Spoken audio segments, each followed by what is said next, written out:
Yeah, Eric, the last two teams that you guys have played, Mississippi State and Auburn, they came in to your building. I was looking at KenPom numbers. They were leading the league in offensive efficiency. Both teams were, and you guys held both of those teams to their third worst offensive efficiency number of the season. What do you feel like that says about the level of defense your guys are playing right now, and maybe how committed they are to the defensive end? Yeah, I mean, I think right now, Scotty, we're taking pride defensively. We're playing solid, disciplined defense. We're not over gambling. And I think the size has really helped us. Defensive rebound, with the exception of the last game. Obviously, Auburn annihilated us with their size at the 4-5 mainly. But defensively, our guys take great pride in really making the offense work. I know you said after the game the other night, Devo probably played his best game of the year. Maybe in the last couple of games, have you seen him maybe regaining, a little bit of his confidence? And I mean, he's even giving you guys a pretty good lift with his jumper too. Yeah, I think he's playing with great confidence. I think, he went from one role to another role, and I think he's embraced it and really competing at a high level on both sides of the ball. Alyssa? Hello again. Just wanted to ask about Jalen Williams, and I know you talk about him a lot, but just the jump that he's made from last year to this year, and it just seems like he just continues to get better every single game, and then does it with that smile on his face. Yeah, I mean, he brings joy to the game. He brings joy to practice every day. He's such an upbeat personality, rubs off on other people from a personality standpoint, but then on the floor, he does continue to get better. And I think he's really evolved where he's got different roles, throughout the course of a game, or throughout the course of 3 or 4 games. It might be the passing some nights. It might be the post-ups inside. It might be taking charges. It might be being an extra help defender. So he's always he's like our one guy that can easily adjust to the game plan based on what we need as a team. It's really hard to find a player like that. A lot of guys, they're kind of who they are. But Jay Will has a unique ability to kind of play with anybody. And then also, to adapt to what we need on both sides of the ball. Thank you. Curtis? Coach, what have you made of Alabama's season so far? Obviously, several really, really good wins and some head-scratching losses, but it seems like they've been pretty consistent at home. Yeah, I mean, I think, it's obviously they're going to have a great crowd. It's a weekend game.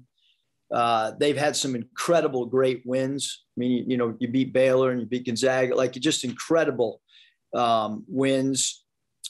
And knowing that their crowd can be loud and into it, you got to can't let the moment, become bigger than what it is. I read some great stuff on Snoop Dogg today and his approach to playing at the Super Bowl, which I thought was pretty cool and relevant. Of when you're performing, just worry about staying in the moment and stay in your little zone and stick to the script. And that's what we're going to have to do. I mean, that it's important for us on the road when you're playing in front of a good crowd, not to let large scoring runs. And then you add in the fact, that Alabama can score in such spurts, it's going to be really important for us to be able to stick to the defensive script, as well as offensively. And then obviously you guys are coming off a very emotional game. I'm just curious, from a coaching standpoint, as you return to practice, are there any adjustments that you make or anything you're looking for in terms of making sure the guys are locked back in, or you just kind of wait and see what you get from them when you get out there? No, I mean, look, I have a daughter and she's still, you can't help when you go to a restaurant, people are still talking about that. And so it's going to, like it's there. And so the question is, what's your maturity level of handling that? And what's your, we use the term, what's your professional approach? Because people are, they're still talking about that game. And that's just, with me only going to lunch, these guys probably go to lunch and dinner and they're out and about. And so they're going to hear it, and you can't stop it because the fans are excited about it. But we play 2 road games coming up, and it's so hard to win on the road. I mean, we got 2 road games and then a really, really hard home game too. So we have, just if you look at a 3-game segment, I mean, we have to turn the page for sure. Will it be addressed? Absolutely. We haven't hit the practice floor. Today will be the first day. Will it be addressed again? Yes. Because we got to go figure out a way to continue to get better. Dudley. All 5 of your signees are having great seasons, not only scoring the ball, but doing a lot of other things to help their teams win. And all 5 of them, their teams are, pushing towards state titles and all that. Can you talk about the type of players that they are overall? And also, I would assume that you got plenty of texts from them the other night, excited. Just talk a little bit about that. I missed the last part of the question, Dudley. I assume you got a lot of texts from them the other night. What was their reactions? Yeah, I mean, I think, just not only text, but phone calls. I mean, shoot, I think I've talked to about all of them on the phone. And if I haven't, then it has been through text. Everybody really excited, about the win. And maybe more importantly, even than the win, was just the excitement on campus, pregame, in-game and post-game. But I think if there's a couple words about that, the group of incoming players, we got some really good passers and some really, really unselfish guys. I mean, I think we all know that, like Nick Smith is a incredibly dynamic scorer, but he's also a really willing, unselfish guard who competes at a high level. And Jordan Walsh is a fantastic, he's like the most underrated part of his game is his unselfish passing ability. I mean, he's a guy that sees the floor on the break and is a willing passer. So those 2 guys in particular are phenomenal passers. And so is Barry Dunning. You watch Barry Dunning play with his high school team, and they kind of play a high school Princeton type offense, and they're over disciplined, and he's a great passer. And then, Joseph Pinion's shooting ability and Darian Ford's ability just to score the ball across the board in different areas, and Darian's ability to draw free throws attempted, fits in as well with us. So I think it's a really well-balanced group of guys, and I think they'll fit in with returners as well, because just the incoming group, the one common denominators are always talking about winning, and they're really, really good teammates. And I think that's important when you're adding a new group of players is, are they good passers? Are they willing passers? And how important is winning to them? So I think, Dudley, in a nutshell, that's how I don't know if that's what you were looking for or not. That's great. I appreciate it. Much respect for dropping the Snoop Dogg. Bob. Hey, Eric, how you doing? What's up, Hey, I wanted to ask you a couple things about Kamani. He strikes me as a guy that really has a lot of resiliency because, he had the wrist injury and then you suspended him for a game and then he got to start and then he had the ankle injury and he had the deal in the summer. And a lot of guys, if 1 or 2 of those things happen to him, they might get buried, but he seems like he just, nothing, gets to him. What do you think about his resiliency? Yeah, I think the greatest gift that Kamani has is his toughness and his ability to come in on each day, and it's a new day for him. I mean, he's a guy that he wants to battle. He wants to compete. He's probably better in the game than he is practice even. I think because he's one of those guys that competition, he'd much rather compete and bang and be physical in a game than go through some of our 1 minute stations. I don't think he's overly hyped up to, not that any of them are really hyped up to do our 1 minute stations, but he probably a lot more enthusiastic to go in there and box a guy out and get physical than work on footwork in a closeout station. You know, you suspended him for one game. It was said it was indefinite, but you brought him back pretty fast. I know he's been on your radio show. He's been post-game radio. So I assume you set some conditions down. He's met those. Kind of how's he handled all this stuff to get back in your good graces, I guess? I mean, basketball is really important to him. And you know, we talked with Kamani and his mom, and Coach Smart's done a great job of communicating and helping mentor, you know, and he's done what we've asked, and you know, he's worked his way up into the rotation, and you know, playing such an important game like last game, he's out on the floor at times and helping us. And then if you watch his attitude on the bench, because a lot of times I'll go back and look at not just the game tape of what's happening on the floor, but what's happening off the floor, who's bringing energy. If we have a big dunk or we make a big play defensively, who's the first, second, third, fourth guy off the bench clapping for his teammates and bringing energy, not zapping energy. And he's an emotional leader for us in game, both on the floor and on the sideline.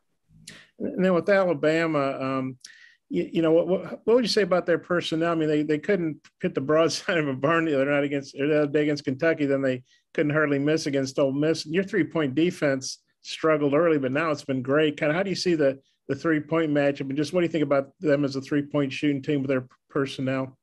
Yeah, I mean, I know that their numbers are not like they were last year, but Quinterly was there last year, and you know, he's obviously a great dribble drive player, but he's also, you know, a guy that's perfectly capable of hitting threes with his feet set or off the bounce.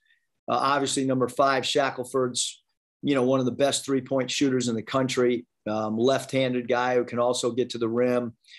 14, Ellis is a good 3-point shooter. So those 3 guys in particular are all back from last year. And then you add an incredible talent like number 3, J.D. Davison, and Gary, number 4 at the power forward, will take an occasional 3, and he's a great offensive rebounder.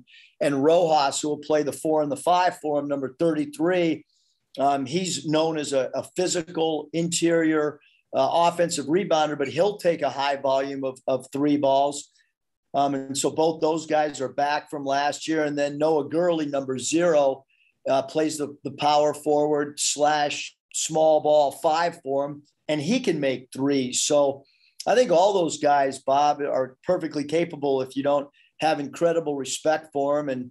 And the backup 2 guard or 3, whatever you want to call him, number 2, Miles, can make 3s as well. So we're going to have to guard the 3-point line. You got a great transition defense. You also have to understand that this team really, really, really thrives on trying to get to the rim as well. And you guys have improved your 3-point defense so much. I mean, how much better do you feel about your 3-point defense than you did maybe 6 weeks ago or whatever? Yeah, I mean, we've improved drastically, you know, across the board defensively. You know, and I think we knew that, you know, 6 weeks ago before we got into SEC play, we knew that we had to make not just, you know, small leaps defensively, but we had to make major leaps defensively. And we've done that. And I think teams that have played against us and people that have watched our games that I have good, you know, incredible respect for, that are in the coaching profession, maybe at the NBA level, or could be an NBA front office person that I've taught. Like, everyone's noticed how hard our guys are playing. And, you know, the first thing usually that's being identified right now with our team is our defense. Okay, I might have another. I'll turn it back. Thanks, Eric. Thanks, Bob. Hutch. Coach, going back to Jalen, I think every time we've asked him about his rebounding, he kind of shrugs it off as saying, I guess it's luck. The ball's just finding me. But what do you think makes him such a good rebounder for y'all?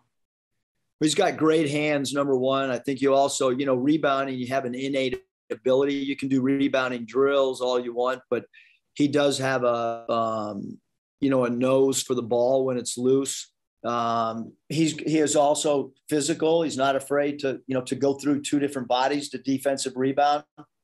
So I think all those things make him good. And he's got high basketball IQ.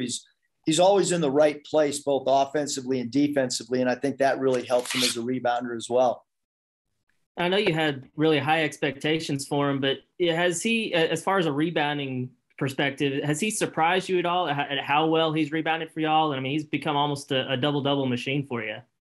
I don't think we're surprised, to be honest with you, Hutch. I thought he had such a great, second half to his freshman year. And I thought, in the NCAA tournament, he became a vital, we needed his rebounding. We needed his physicality. And he continues to get better and better. I think that, where he'll be, in another month, I think he'll be even better than he is right now because of his confidence continues to grow. Christina, you still got a question? Yeah, Coach, I was just wondering, did you say that they were off practice yesterday? Yes. Yeah. Okay. First time we'll hit the floor is in 10 minutes and 13 seconds. Gotcha. And then I have another one. It might sound like kind of a silly question, especially after you said that, it's kind of hard when people are still talking about the other night, but I do have a question about the other night. And just what do you do when you leave the arena? Like, how long were you at the arena after all of that craziness? And then what do you do when you get home? Like, how do you kind of decompress after that?